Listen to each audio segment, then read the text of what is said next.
of disco were coming to an end. Chelsea was a scene, and Crazy Larry's was the place to be. It was. You ran Crazy I did. Larry's Well, on a Tuesday night. What happened was, I was an actor. Went to drama school, was an actor. Did bits and pieces. Minder, Dempsey and Makepeace. I was doing all a little bit of theatre. And then there's periods where you're not acting, so you think, what shall I do? I said, well, I knew quite a few people. So I told them, I went there actually on my girlfriend at the time's sister used to go to this lesbian night there called Heads. It's a good name for lesbian night. And on a Sunday night. So I said to the manager, I'll do Tuesday. On the Sunday, I said, I'll do Tuesday. I'll throw a party. Just give me the door money, you keep the bar. And that night was packed.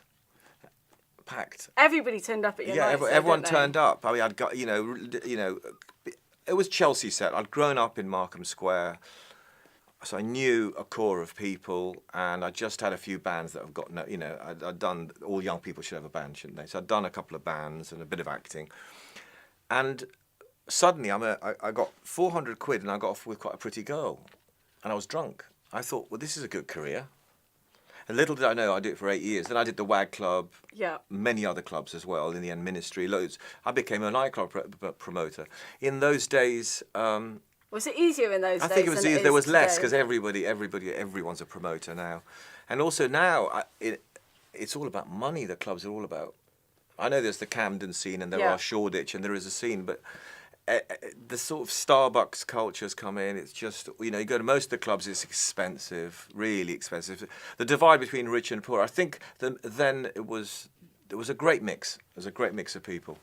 When I think about the 80s, I think of it as being very much about rebellion and misbehaving. Was it like that? Yeah, well, that night was really the end of my long-term relationship. So suddenly, at 28 or whatever I was, sort of mid to late 20s, I suddenly was single, and I suddenly met Amanda Cadenet and Tamara Beckwith, and then one of them. Were they the sort of people that would come to your clubs? Yeah, there was, that sort of Chelsea set, and suddenly I'm surrounded by these pretty girls. And my flatmate, I lived with a guy moves in called Adam Perry, who had the biggest selling poster of all time, Adam Perry. Right. And he's a top model, so it just, I enjoyed being single. But unfortunately, I'm not very good at being single. So I would meet this girl who says she's 17, but she was 14. Right. And she was called Emma Ridley, the wild child. Now lives in LA, married 3 times, 2 kids. She's a Christian pole dancing teacher. It's weird, isn't it? So, now, did you propose to Emma, or did Emma propose to you? Well, what happened was, it was illegal. When I finally found out she was 14, and then when she hit 15, we thought, well, we're not allowed to have sex. It's illegal. So we flew to Las Vegas with her mum. Right.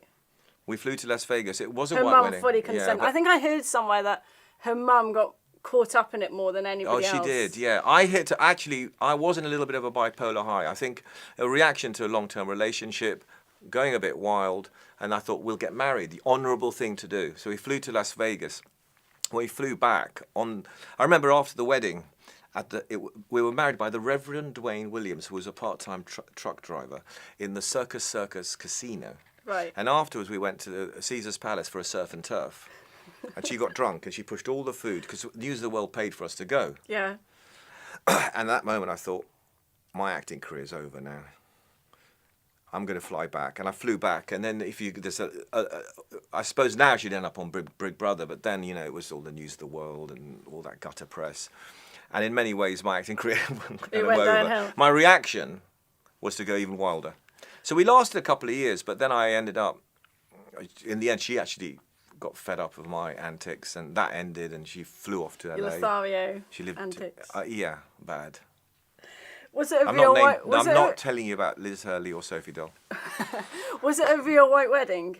It was in a casino.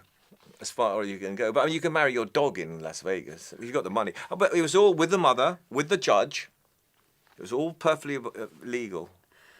I'm going to had no sex on the wedding night. No. She was too drunk. Actually, funny enough, I just got married again 4 years ago and had no sex on that wedding night either. So the tabloids obviously absolutely loved you. I mean, yes Daily and no. Mail I did, readers must have hated Oh, you, yeah. and Margaret Thatcher must have wanted to have you shot. And it's so funny because that was her birthday party a couple of years. She was 86 yesterday. Do you know that?